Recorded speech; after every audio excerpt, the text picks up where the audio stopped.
अगम्यमहिमा लोके राघवेन्द्रो महायशाः श्रीमद्वमतदुग्धाब्धि चन्द्रोऽवतु सदा नगः सर्वयात्रापलावाप्त्यै यथाशक्तिप्रदक्षिणं करोमि तव सिद्धस्य वृन्दावनगतं जलं शिरसा धारयाम्यद्य सर्वतीर्थफलाप्तये सर्वाभीष्टार्थसिद्ध्यर्थं नमस्कारं करोम्यहं तव संकीर्तनं वेदशास्त्रार्थज्ञानसिद्धये अगम्यमहिमा लोके राघवेन्द्रो महायशाः अगम्यमहिमा लोके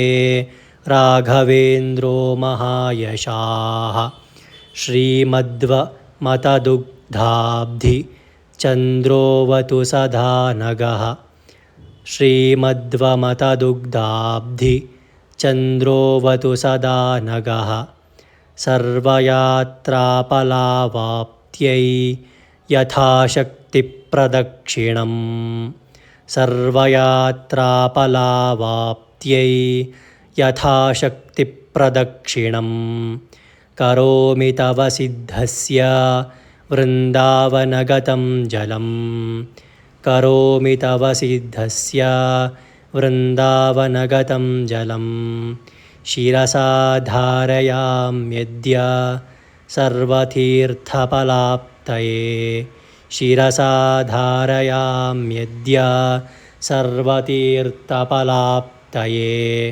सर्वाभीष्टार्थसिद्ध्यर्थं नमस्कारं करोम्यहं तव संकीर्तनं वेदशास्त्रार्थज्ञानसिद्धये तव संकीर्तनं वेदशास्त्रार्थज्ञानसिद्धये अगम्यमहिमा लोके राघवेन्द्रो महायशाः श्रीमद्वमतदुग्धाब्धि चन्द्रोऽवतु सदा नगः सर्वयात्रापलावाप्त्यै यथाशक्तिप्रदक्षिणं करोमि तव सिद्धस्य वृन्दावनगतं जलं शिरसा धारयाम्यद्य सर्वतीर्थफलाप्तये सर्वाभीष्टार्थसिद्ध्यर्थं नमस्कारं करोम्यहं तव संकीर्तनं ವೇದಶಾಸ್ತ್ರಾರ್ಥಜ್ಞಾನಸಿದ್ಧಯೇ. ಈಗ ಇದಿಷ್ಟು ಶ್ಲೋಕನ ಪ್ರಾಕ್ಟೀಸ್ ಮಾಡಾದ್ಮೇಲೆ ಇವಾಗ ನಾನೊಂದು ಲೈನ್ ಹೇಳ್ತೀನಿ, ನೀವೊಂದು ಲೈನ್ ಹೇಳಬೇಕು. ಅಗಮ್ಯ ಮಹಿಮಾ ಲೋಕೆ ರಾಘವೇಂದ್ರೋ ಮಹಾಯಶಾಃ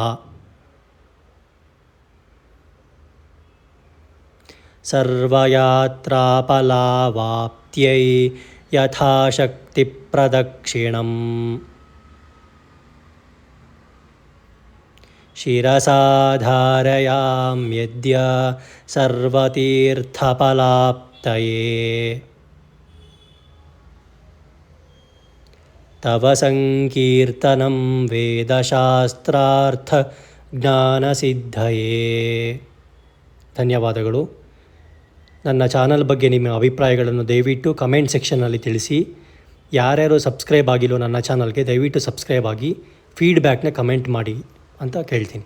ಧನ್ಯವಾದಗಳು. ಶ್ರೀಕೃಷ್ಣ ಅರ್ಪಣಮಸ್ತು.